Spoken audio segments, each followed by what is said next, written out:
अगर मैं आपसे कहूं कि आप अपराध से क्या समझते हैं, तो आपका जवाब ये होगा कि यदि कोई संसद, मान लीजिए भारत के परिप्रेक्ष्य अगर हम बात करेंगे, तो संसद अगर किसी कानून को, कोई मान लीजिए कोई ऐसा कानून बनाती है जिसके तहत कोई कार्य अगर किया जा रहा है तो उसको अपराध की श्रेणी में घोषित किया जा रहा है। क्या किया जा रहा है?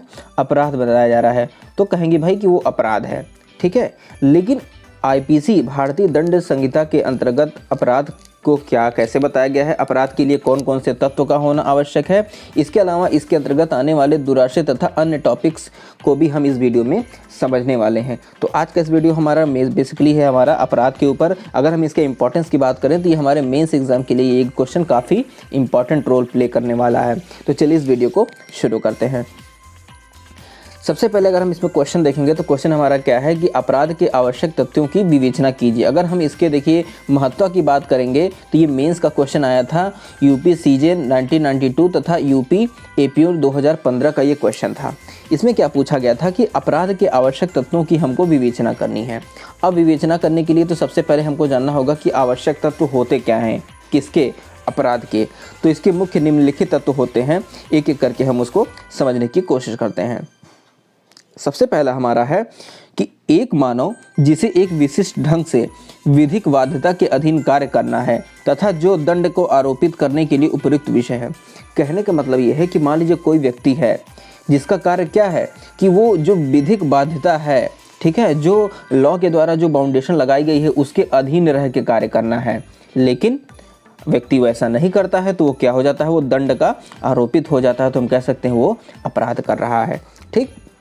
दूसरा पॉइंट हमारा क्या है? दूसरा पॉइंट हमारा कहता है ऐसे मानव के मन में एक दुराशय का होना। अपराध कब होगा? कोई भी व्यक्ति अपराध कब करता है?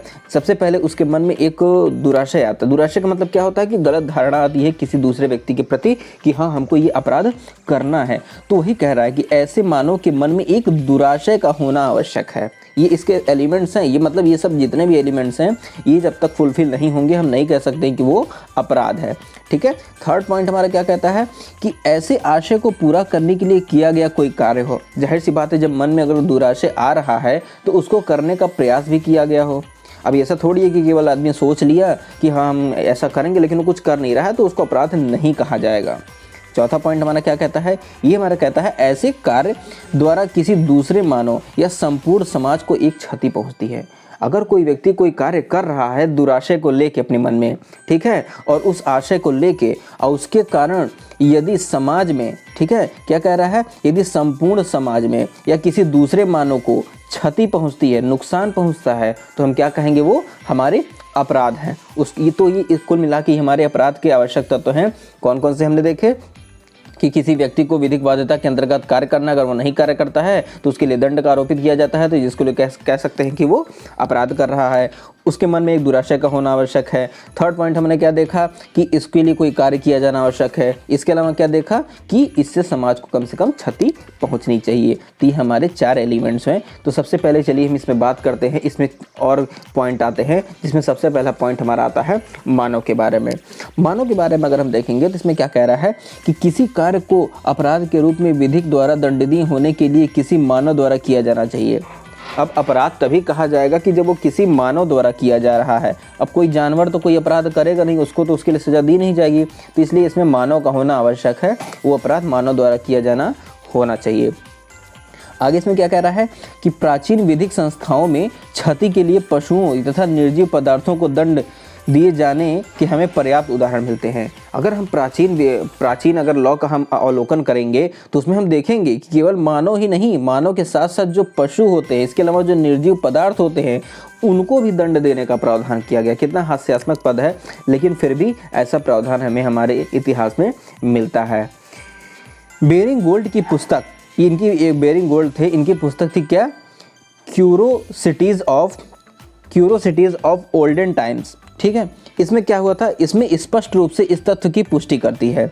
उदाहरण के लिए यदि किसी फसल उगे खेत के मालिक के अतिरिक्त किसी अन्य व्यक्ति का गधा पाया जाता है। कहने का मतलब है कि यदि किसी फसल उगे खेत में खेत के मालिक के अतिरिक्त किसी अन्य व्यक्ति का गधा पाया जाता है तो उसका एक कान काट लिया जाता था। अब देखिए इसमें हो क्या रहा है? इसमें हो रहा है कि मेन जो देखिए, अब ये जो गधा है हम आपको दूसरे अंक से समझाने की कोशिश करते हैं। जो गधा है एक प्रकार से वो क्या है, वो जानवर है, ठीक है। अब वो क्या कर रहा है, मान लीजिए ये खेत है, ए नाम के व्यक्ति का खेत है, तो ऐसा नियम था कि इस खेत में केवल ए नाम का ही गधा आ सकता है, मतलब ए का ही गधा आ सकता है। अगर इसमें अगर बी नाम का गधा एंट्री किया तो उस गधे के साथ क्या किया जाता था, उसका एक कान काट लिया जाता था, तो ये उसको सज़ा दी जाती थी। ऐसा हमारे इतिहासों में देखने को मिलता है और इसका उल्लेख हमारा कहाँ किया गया है, किस पुस्तक में किया गया है, ओल्डन टाइम्स में, ठीक है। चलिए आगे देखते हैं। आगे हमारा क्या कहता है कि यदि वह उसी अपराध को दोबारा करता था तो उसके दूसरे कान को भी काट लिया जाता था, मतलब उसको उसके दूसरे कान से भी हाथ धोना पड़ता था। कितना मतलब दर्दनाक ये इसमें घटना होती थी। चलिए कालांतर में समय जब बीतता गया तो क्या हुआ, कालांतर में दंड देने का अधिकार व्यक्ति के हाथों से लेकर समाज को सौंप दिया गया। पहले क्या होता था कि कोई अगर अपराध कर रहा है तो बगल वाला व्यक्ति उसको तुरंत सजा दे रहा है, लेकिन जैसे जैसे समय बदलता चला गया तो ये जो अधिकार था ये व्यक्ति के हाथों से लेकर किसको दे दिया गया, ये समाज के हाथों में सौंप दिया गया, ठीक है। तो समाज ने उस व्यक्ति के लिए सब कुछ जिसे वह अभी तक अपने लिए अपने लिए स्वयं करता आ रहा था करने का वादा किया। कहने का मतलब ये है कि जो समाज था, ठीक है, उन्होंने क्या किया, वो ऐसा वादा किया कि मतलब वो लोगों के साथ ऐसा वादा किया कि वो जब तक जो स्वयं के लिए अभी तक जो कार्य करता चला रहा है वो ऐसा ही समाज में सबके साथ करेगा, ठीक है। तो हमारे लिए गर्व की बात है कि प्राचीन हिंदू आपराधिक विधि शास्त्र पशुओं तथा निर्जीव पदार्थों के लिए परीक्षण तथा दंड के लिए प्रावधान नहीं करते थे। जो अभी हमने आपको बताया कि निर्जीव पदार्थों तथा पशुओं को जो ये दे दी जाती थी, सजा दी जाती थी, ये हमारे भारत में नहीं थी, ये विदेशों में होती थी। तो ये हमारे लिए एक गर्व का विषय है कि ये हमारे भारत में ऐसा प्रावधान नहीं था, ठीक है। चलिए आगे हम इसको देखते हैं, आगे इसमें क्या कह रहा है। लगता है कि हिंदू विधिवेत्ता अपराध के संगठक के रूप में दुराशय से अच्छी तरह अवगत थे, जो पश्चात विधि शास्त्रियों के लिए नवीन विषय है। कहने का मतलब है कि जो ऐसा माना जाता है कि जो हमारे हिंदू विधिवेत्ता थे, ठीक है, जो प्राचीन समय के, वो क्या करते थे, वो अपराध के जो संगठक के रूप में जो दुराशय होता था उसको अच्छी तरीके से पहचान जाते थे, ठीक। इसके अलावा जो उसके बाद के जो विधि शास्त्री आए उनके लिए सब काफ़ी नया, काफ़ी टेक्निकल होता गया कि वो कैसे किसी के मन के बात को समझे कि हाँ वो अपराध करने वाला है या उसके मन में दुराशय है। दूसरे शब्दों में हम जानते हैं कि अभियुक्त एक ऐसा व्यक्ति होना चाहिए जो उस कार्य को अच्छी तरह से समझने की क्षमता रखता हो जिसके लिए उसे जिम्मेदार ठहराया जा रहा है। अब देखिए इसमें क्या कह रहा है कि मान लीजिए किसी व्यक्ति पर क्या लगा, किसी व्यक्ति पर मान लीजिए अपराध का आरोप लगा, तो अब ये व्यक्ति मान लीजिए पागल है, इसको कुछ समझ नहीं है किसी चीज़ की, तो इसके ऊपर हम अपराध नहीं घोषित करेंगे। कहने का मतलब ये है कि जो व्यक्ति है, जो ए नाम का व्यक्ति है, ये पूरी तरीके से उस अपराध को समझने के लिए सक्षम होना चाहिए, तभी मानेंगे कि हाँ वो अपराध कर रहा है। अगर वो सक्षम नहीं है समझने में तो हम उसको अपराध नहीं मानेंगे, ठीक, जिसके लिए उसको जिम्मेदार ठहराया जा रहा है। तो इसमें कह रहा है अतः वैधिक बाध्यता के अधीन दंडनीय मनुष्य आपराधिक विधि का विषय बन सकता है। जो वैधिक बाध्यता के अधीन जो दंडनीय जो दंड देने का प्रावधान है वो मनुष्य आपराधिक विधि का विषय बन सकता है।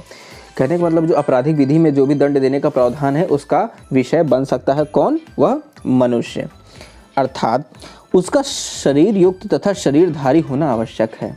भाई किसी स्थान पर तभी तो होगा, मान लीजिए यहाँ पे ये प्लेस है, ये प्लेस है और यहाँ पे अपराध हो रहा है और ए नाम का व्यक्ति यहाँ पे है, दूसरी जगह पे है जहाँ इसका आना संभव ही नहीं है, तो कैसे कहा जाएगा कि इसने अपराध किया है। तो उसके लिए उसका होना उस जगह पे आवश्यक है, ठीक है, उसके शरीर का मौजूद होना आवश्यक है।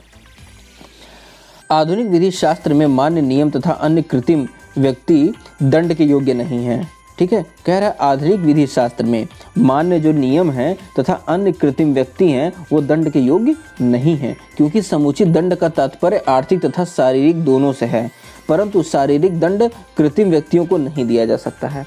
कहने का मतलब है कि अगर किसी को दंड दिया जाएगा तो उसको आर्थिक तथा शारीरिक दोनों दिया जाएगा, ठीक है, परंतु जो शारीरिक दंड है वो कृत्रिम व्यक्तियों को नहीं दिया जाएगा। अब कृत्रिम व्यक्ति से मतलब क्या समझते हैं कि ये मतलब ये प्रकृति द्वारा रचा हुआ व्यक्ति नहीं है, वो ऐसा व्यक्ति है जो मनुष्य द्वारा बनाया गया। व्यक्ति का मतलब कि कोई मनुष्य नहीं हुआ, कोई भी सामान हो गया, कोई निर्जीव वस्तु या किसी भी चीज़ को आप मान सकते हैं, ठीक है। चलिए अगला पॉइंट हम समझते हैं दुराशय के बारे में। दुराशय हमारा क्या कहता है, दुराशय के बारे में अगर हम देखेंगे तो मात्र कार्य किसी व्यक्ति को अपराधी नहीं बनाता है। कहने का मतलब ये दुराशय का सबसे पहले हमको मतलब समझना होगा कि दुराशय क्या होता है। दुराशय का मतलब होता है, देखिए इसको अगर हम तोड़ के बताना चाहेंगे तो इसको हो जाएगा दुर प्लस आशय। तो दुराशय का मतलब होता है कि कोई गलत भावना, ठीक है, गलत भावना का आपके मन में आना। और आशय भाई उसको करने का जो इंटेंशन होता है उसी को बोलते हैं दुराशय। मतलब कि अगर किसी व्यक्ति के मन में कोई भी गलत भावना उत्पन्न होती है तो उसको हम क्या कहेंगे, वो दुराशय है। तो यही कह रहा है कि मात्र किसी व्यक्ति का किसी को अपराधी नहीं बनाता। मान लीजिए कोई कार्य कर रहा तो वही किसी व्यक्ति को अपराधी नहीं बनाता, उसका मन भी अपराधी होना चाहिए, ठीक है, जब तक कि उसका मन अपराधी नहीं होता है। मान लीजिए किसी व्यक्ति से गलती से कोई अपराध हो गया हो, वो नहीं चाहता उससे, और उसको किसी व्यक्ति ने उसके ऊपर उसके कान पे बंदूक रख के तब उससे अपराध करवाया हो, तो उसमें तो उस व्यक्ति का इंटेंशन नहीं था।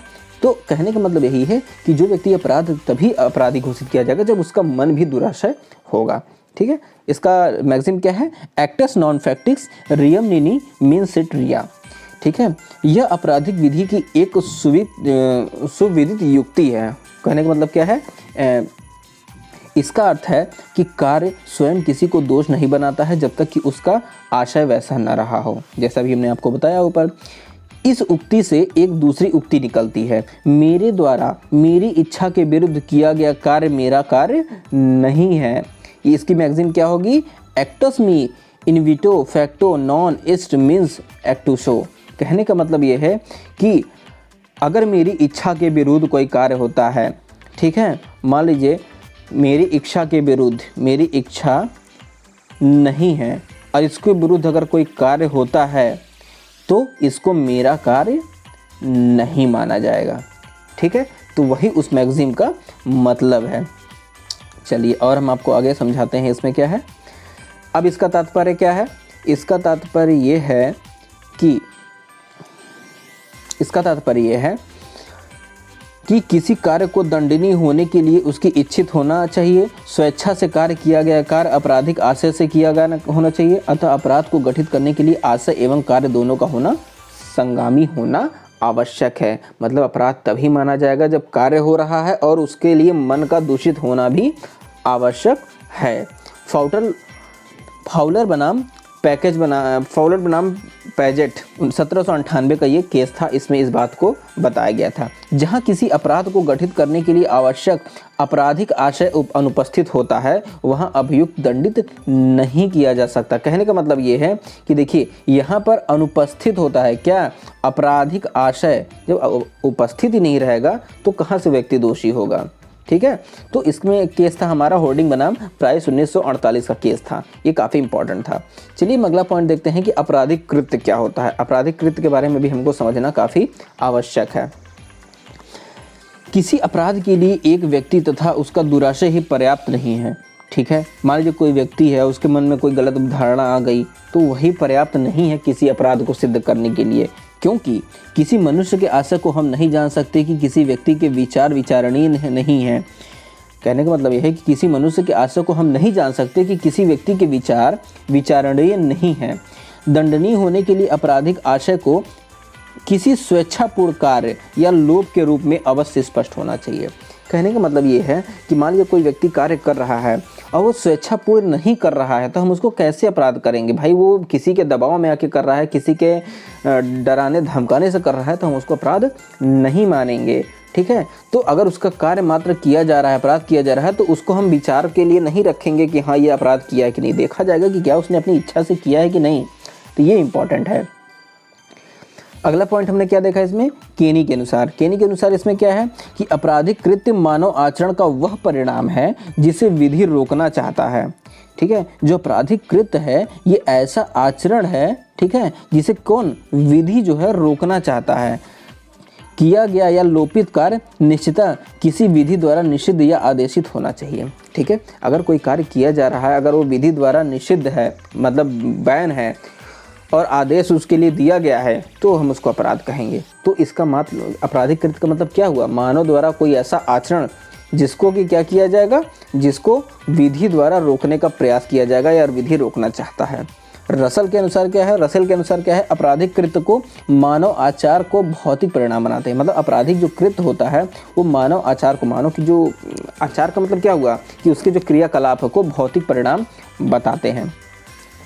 आपराधिक नीति जब ऐसे कृत्य को पर्याप्त हानिकारक मानती है, ठीक है, तब इस कृत्य का किया जाना पीड़ा के दंड से निषिद्ध किया जाता है। आपराधिक जो नीति होती है जब ऐसे कृत्य को पर्याप्त हानिकारक मानती है, जो आपराधिक नीति, नीति का मतलब क्या हुआ, योजना, जब ऐसे कृत्य को पर्याप्त हानिकारक मानती है, जो कोई कार्य किया जा रहा है जब उसको हानिकारक मानती है, तब इस कृत्य का किया जाना पीड़ा के दंड से निषिद्ध कर दिया जाता है। ठीक है, मतलब कहने का मतलब है जब वो कार्य किया जा रहा हो तो क्या करा, पीड़ा के दंड से निषिद्ध मतलब रोक दिया जाता है। कृत्यों के अतिरिक्त किसी अन्य वस्तु के लिए दंड देने से विधि इनकार में निम्न 4 बातें शामिल हैं। अब वो निम्न 4 बातें क्या हैं, चलिए हम इसको देख लेते हैं। पहला बात है हमारा क्या है कि मात्र निष्क्रियता के विपरीत केवल सकारात्मक आचरण से संबद्ध है। मात्र निष्क्रियता के विपरीत केवल सकारात्मक आचरण से संबंध है। विचारों एवं आशयों के विपरीत केवल कृत्यों को निषिद्ध करता है। मतलब जो विचार हैं और आशय हैं उसके विपरीत जो केवल कृत्य है इसको मना करता है। कहने का मतलब यह है कि उसके लिए विचार का भी होना आवश्यक है, आशय का भी होना आवश्यक है। केवल अगर आप कृत्य को लेकर आप अपराधी किसी को बता रहे हैं तो वो निषिद्ध करता है उसको। थर्ड पॉइंट हमारा क्या है, थर्ड पॉइंट हमारा है अनैच्छिक आचरणों शारीरिक अव्यवस्थाओं की विपरीत केवल कृत्यों को दी जा सकती है। कहने का मतलब यह है कि कोई व्यक्ति है जो अपनी शारीरिक अवस्थाओं के विपरीत कर रहा है, अनैच्छिक बिना उसकी इच्छा के हो रहा है, तो उसको हम अपराध नहीं मानेंगे। इसके अलावा क्या है, मनुष्य केवल अपने आचरण के लिए दंडित होता है, दूसरों के आचरण के लिए नहीं। अपराध कोई व्यक्ति जो कर रहा है वही उसके लिए उत्तरदायी होगा, कोई अन्य व्यक्ति उत्तरदायी नहीं होगा। चलिए फोर्थ पॉइंट हम इसमें देख लेते हैं। ये हमारा बात करता है मानव की क्षति के बारे में। भाई जब तक क्षति नहीं होगी तब तक अपराध कैसे सिद्ध होगा, तो मानव की क्षति इसमें इम्पॉर्टेंट है। देखिए अब इसमें क्या कह रहा है कि भारतीय दंड संहिता की धारा 44 द्वारा परिभाषित क्षति किसी प्रकार की हानि का द्योतक है। क्षति को हम कैसे समझेंगे, क्षति अगर हम क्षति को बात करेंगे, एक मिनट, जैसे मान लीजिए क्षति हम कह रहे हैं तो क्षति इक्वल टू क्या हो जाएगा, हानि, लॉस। जब हमारा लॉस होगा तभी कहेंगे कि हमारा क्षति हुआ है। तो वही कह रहा है कि इसमें किसी भी प्रकार की हानि का द्योतक है जो उसमें क्या है, किसी व्यक्ति के शरीर, मन, ख्याति तथा संपत्ति को कारित की गई हो। जरूरी नहीं है कि उसके केवल सामान का ही क्षति हुआ हो, व्यक्ति के मन का भी क्षति हो सकता है, उसकी जो रेपुटेशन है उसकी भी क्षति हो सकती है, उसकी प्रॉपर्टी का हो सकता है, उसके बॉडी का हो सकता है। तो किसी भी प्रकार की बस मानव से रिलेटेड होनी चाहिए, उससे संबंधित होनी चाहिए। क्षति किसी दूसरे व्यक्ति या किसी के शरीर अथवा संपूर्ण समाज के रूप में पहुंचाई गई हो।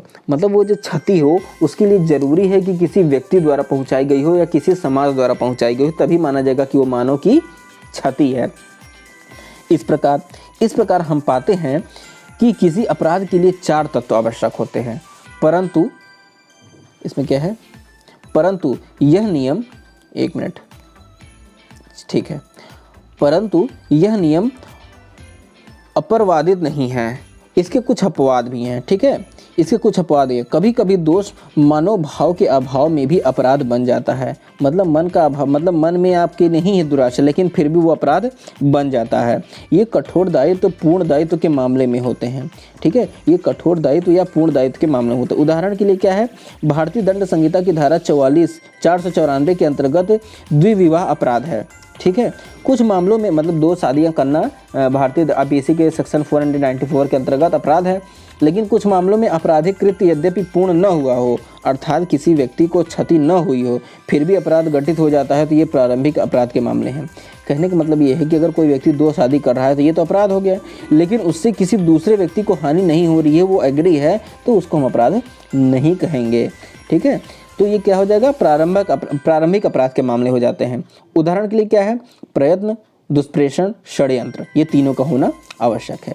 इसके अतिरिक्त ऐसा भी अपराध हो सकता है जिसमें न केवल आपराधिक कृत्य हो और न ही किसी व्यक्ति को क्षति हो, ये गंभीर अपराध के मामले होते हैं। अब इस प्रकार का भी अपराध हो सकता है जहाँ पर कोई आपराधिक कृत्य न हुआ हो, ठीक है, कोई व्यक्ति को क्षति न पहुँची हो, फिर भी वो अपराध हो जाते हैं। ठीक है, जिन्हें समाज में शांति बनाए रखने हेतु उद्देश्य से राज्य द्वारा राज्य घटना घटित होने के पूर्व ही अपने नियंत्रण में ले लेता है। ठीक, जिसे अगर ऐसा कोई कृत्य हो रहा है तो समाज उसको क्या करेगा, पहले ही उसको समाज में शांति बनाए रखने के उद्देश्य से उस घटना को घटित होने से पहले ही अपने नियंत्रण में ले लेता है। ठीक, निरोधक कार्यवाही के तहत इन्हें अपराध घोषित किया जाता है। उदाहरण के लिए आईपीसी के सेक्शन 399 के अंतर्गत डकैती डालने के लिए तैयारी करना 402 के अधीन डकैती डालने के उद्देश्य से इकट्ठा होना है। कहने का मतलब यह है, मान लीजिए डकैती एक ऐसी क्रिया है जो इसमें देखिए मन में दुराशय भी है। ठीक है, मन में क्या है, दुराशय है। इसके अलावा क्या है, वो डकैती, अगर मान लीजिए डकैत आएंगे तो वो क्या करेंगे, डकैती डालेंगे या फिर चोरी करेंगे। ठीक, लेकिन अभी ये दोनों कार्य हुआ नहीं है, फिर भी हम इसको अपराध कब मान रहे हैं? क्यों? क्योंकि जो राज्य है अपने राज्य में शांति स्थापित करने के लिए इसको पहले ही इस पे अपना नियंत्रण स्थापित कर लिया है। क्या स्थापित कर लिया है? नियंत्रण स्थापित कर लिया है। तो हम कह सकते हैं ये हमारा क्या हो जाएगा, ये भी एक प्रकार से अपराध हो जाता है। ठीक है, तो इस तरीके से हमने क्या देखा, आज हमने 4 पॉइंट को हमने पूरी तरीके से देखा। तो दोस्तों आज के इस वीडियो में हमने क्या देखा, आज के 2 वीडियो में हमने मुख्य रूप से अपराध के बारे में, किसके बारे में हमने आज समझा, मुख्य रूप से हमने आज अपराध के बारे में अच्छे से समझ लिया। तो अपराध और हमने क्या क्या देखे, इसके तत्व देखे। दुराशय का होना आवश्यक होता है। ठीक है, इसके लिए मानव क्षति का होना आवश्यक है, मानव क्षति का होना आवश्यक है। इसके अलावा और हमने क्या देखा, और हमने इसमें देखा कि आपराधिक कृत्य का होना आवश्यक है। तो इस तरीके से ये सारे एलिमेंट जब फुलफिल हो जाएंगे तो हम कहेंगे कि वो एक प्रकार से अपराध होगा। ठीक है, तो दोस्तों आई होप कि आपको हमारा ये वीडियो काफ़ी पसंद आया होगा और आपको ये अपराध के विषय में आपको काफ़ी अच्छे से समझ में आ गया होगा। अगर आपको हमारा ये वीडियो पसंद आया तो आप हमारे इस वीडियो को लाइक कीजिए, कमेंट कीजिए और अपने फ्रेंड के साथ शेयर कीजिए। कमेंट कीजिए और अपने फ्रेंड के साथ शेयर कीजिए। और अगर आपके मन में कोई क्वेश्चन हो तो नीचे कमेंट बॉक्स में पूछ सकते हैं। मिलते हैं हम आपसे अगले वीडियो में, तब तक के लिए थैंक यू।